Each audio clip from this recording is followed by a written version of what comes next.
नमस्कार दोस्तों। महादेव जी ऐसे देव हैं कि जिनमें जो है ब्रह्मा और विष्णु जी, राम जी सभी रूप समाहित हैं। वैसे भी देखिए महादेव जी की आरती में कहते भी हैं ना कि ओंकार के मध्य ये तीनों एक है। चाहे ब्रह्मा जी बोले, चाहे विष्णु जी, चाहे महेश जी, इनमें सब में महादेव जी में ये सब स्वरूप समाहित हैं।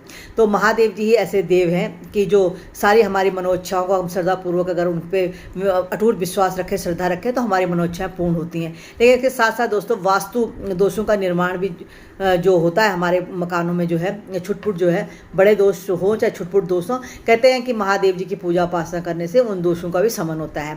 और वो कैसे होता है? क्योंकि दोस्तों मकान बनाते समय कोई छुटपुट वास्तु दोष रह ही जाता है, तो उसको करने के लिए आपको मैं बता दूं कि जो हम शिवलिंग पर जल चढ़ाते हैं, और जब वो जल चढ़ाते हैं हम, तो जल जो है जलधारे से बहते हुए एक छोटी सी कुंडी होती है, उस कुंड में जाता है। तो वो जब उस कुंड में पहुंच जाता है वो जल, किसी ने भी चढ़ाया हो, हम में से सब जितने भी भक्तगणों ने, तो वो कुंड तब जो है इतना पवित्र हो जाता है उस कुंड में जाया हुआ जल, कि वो जो है 7 ग्रहों को, 9 ग्रहों को अपने कंट्रोल में करने की क्षमता रखता है। यानी कि वो एक महादेव जी का प्रसाद का स्वरूप हो जाता है।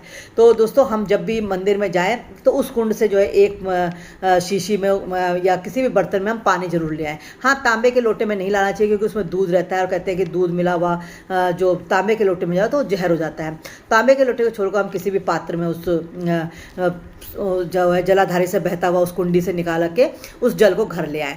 और दोस्तों उस जल को घर लेने के कारण जो है हम अपने घर के चारों ओर उस जल को छिड़कें। हाँ, ऐसे तरफ इस तरह से छिड़कें कि हम जो जब वाप चले तो उसमें हमारा पैर ना पड़े, उस जल में हमारा जहाँ पे हमने छिड़का हमारा पैर ना पड़े। किनारे किनारे कोनों कोनों पर छिड़कें, मुख्य द्वार के दोनों तरफ छिड़कें, जो है मतलब छिड़के नहीं, मतलब थोड़ा थोड़ा डालें उसको। अपने मेन दरवाजे के बाहर के दोनों तरफ जो है उसको डालें। दूब ले आइए, घर के अंदर आप कमरों में उसको छिड़किए। और जब आप जो है ये सब कार्य कर रहे हो तो आपको एक मंत्र बोलना है। मंत्र इस प्रकार से, चलिए मैं बताती हूँ आपको।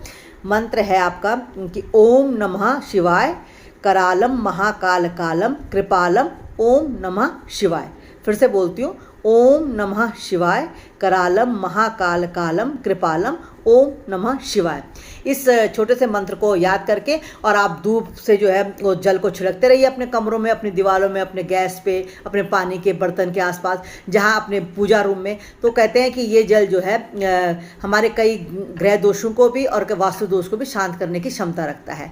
तो अगर आप रोज़ मंदिर जाते हैं तो रोज़ ऐसा कीजिए। अगर आप रोज़ नहीं जाते तो सोमवार के दिन जाकर ऐसा जरूर कीजिए, और उस पानी को लाकर इस तरह से जो अगर आप करेंगे तो छोटे मोटे वास्तु दोष तो पता भी नहीं चलेंगे। तो दोस्तों महादेव जी की जो है महिमा अपरंपार है, लेकिन उनको चढ़ाया हुआ जो जल कुंड में जाता है वो भी अपने आप में एक प्रसाद है। तो आगे से आप इस बात ऐसा कार्य करेंगे तो आपको जरूर लाभ मिलेगा। नमस्कार।